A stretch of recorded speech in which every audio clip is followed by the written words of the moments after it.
Hello everybody, welcome to Eat, Cook, Learn, Love Food. Today, you're in for a treat. I'm going to do polenta chips with you.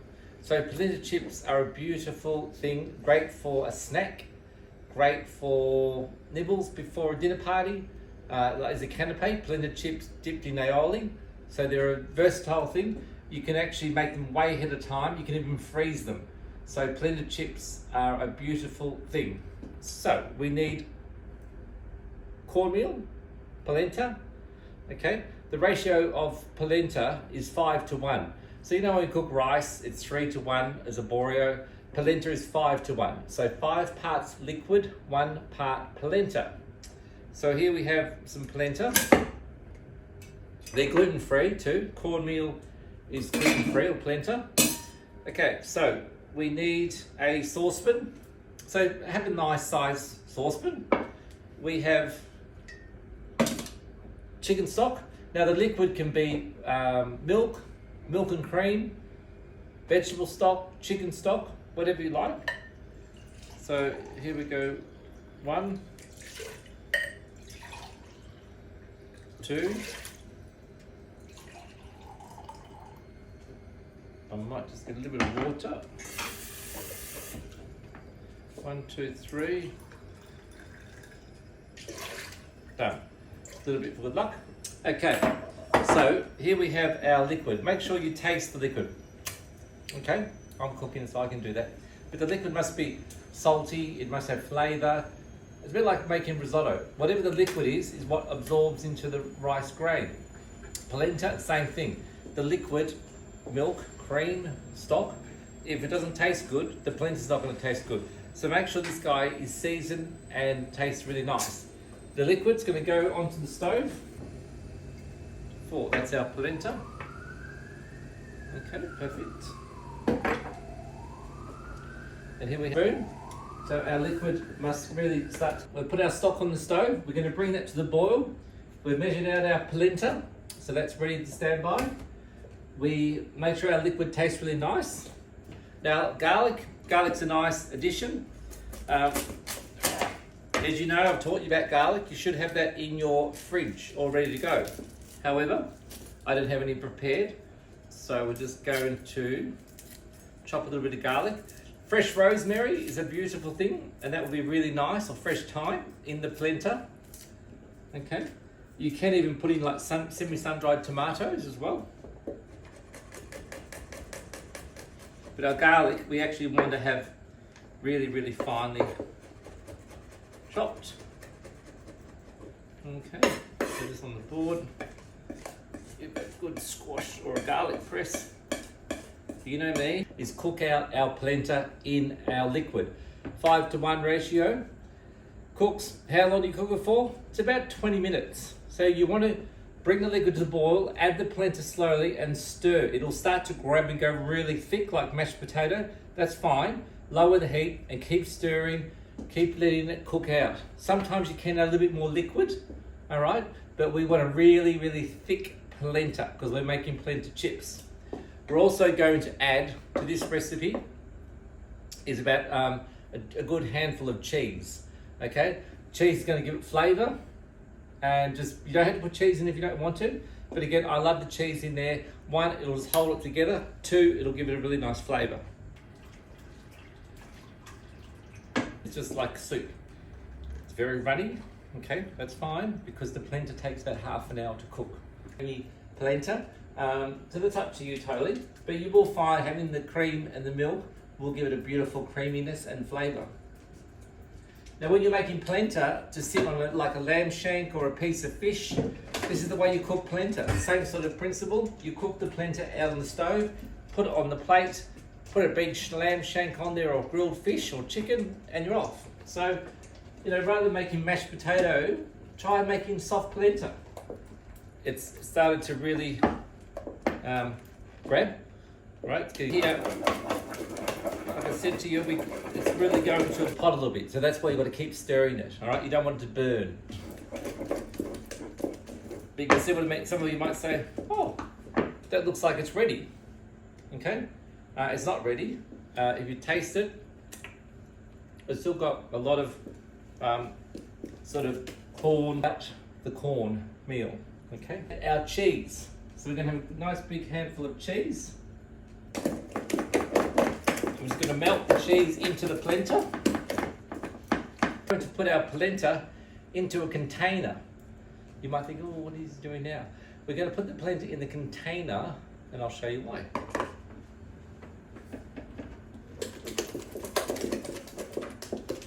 So now that's all done.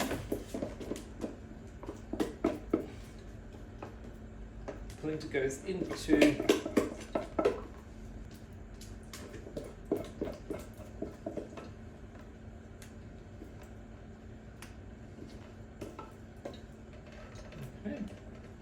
nice clean pot. That's our polenta,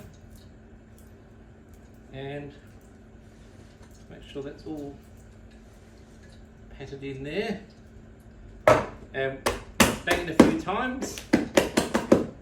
We can even use a wet hand and really make sure it's no air bubbles. Bang, bang, bang. And that, guys, goes into the fridge. So this now cools down. Let it cool on the bench for a bit. Let it cool down. So that can be made a couple of days beforehand. And voila. When it's cold, you take it out of the fridge, and here you have your brick of polenta. So this was made earlier, and this one I actually used milk. So you can see it's creamier in colour. This one's quite yellow. This one's a bit creamier. This is the perfect sort of container to put your polenta in, but you can use a baking tray if you like. Then what we want to do is, you can even it up if it's a bit off. You can cut that off, right, just to make it really square. And then we're going to cut down, just like I say, the good inch thick. Okay, a little bit there. And then we're going to cut down the other way. And here we have our polenta chips. So that's a really nice size, I believe. All right. Then what we're going to do is dust them in flour. Now you can use rice flour. If you want to keep the gluten-free thing going, use rice flour to roll the polenta chips in. Okay.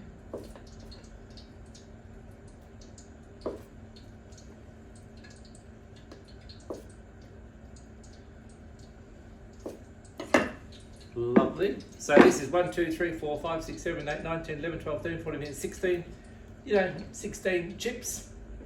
I'm trying to entice you to book one of my cooking classes. So I'll give you the recipe then, but I will put the recipe on there in writing. I know how to do that now. When we're deep frying, I really, I've heard lots and lots of things about oil. Veg oil is bad. I know it's bad. Don't use vegetable oil. Cottonseed oil, there's been a lot of flack back about my classes. Why using cottonseed oil? It's bad for you. Sunflower oil, rice bran oil. Okay, so those two seem to be a better oil to use. So let's stick with the sunflower oil to frying. Then we're going to have just some hand towel and a tray, and cook our polenta chips, deep fry them, and lay them on a tray. Now the good thing about doing this now is if you're having people around for dinner and you want to make polenta chips, one thing is you make the polenta the day before, put it in your fridge. Wake up in the morning or that afternoon, get the polenta, take it out, cut it up into battens. Then fry them now before anyone arrives. Get all the polenta chips deep fried, brown, gorgeous, clean up your whole kitchen. Then when your guests arrive, all you have to do basically is get your polenta chips on a tray, put them back in the oven for 15 to 20 minutes till they're crisp, and serve them with the aioli. Good tip. You don't want to be doing all this last minute. The oil smells, you want to look good for your guests and enjoy their company. Okay, so oil must be the right temperature to fry in, otherwise it will burn and cook too quickly. We're not cooking fish, so this is pretty foolproof. You know, you don't want to be having the whole house full of oil smell. So it's good. This is a good thing to have done the day before. Oh, sorry, or the day of the day. Okay, like 4 at a time. So we're just deep frying our polenta chips. As soon as they're golden brown, we take them out. Okay, and here we have our beautiful little chips. So a bit time consuming for a small fryer, but we're really making sure the oil's the right temperature. We're deep frying our chips. Okay, just 4 at a time. And the chips. All our Polenta chips. Drain them on hand towel. That's step 1. And these guys soak up all the fat. So what I really want to see you do is get these Polenta chips, make your mix the day before or 2 days before, cut your Polenta chips up. Depends on what you're doing, but get them all cooked off. Clean your kitchen down. Polenta chips are ready to go. All you need to do is slide them into the oven for about 15 minutes on 180 degrees. They'll crisp up again beautifully. Get a nice platter. Put your chips out like so. We'll do 4.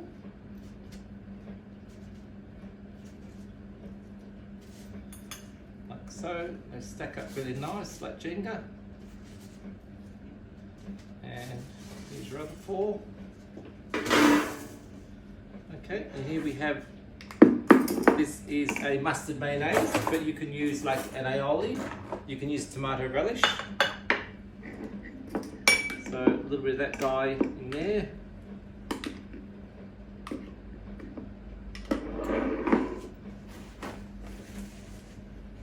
Okay, so here we have our polenta chips with mayonnaise. Beautiful. Very easy, tasty, great for a little starter to have with some bubbles, or alternatively use these with a grilled piece of fish or meat or chicken. Enjoy cooking, everybody. Stay tuned and reach out for any questions. Thank you. Bye.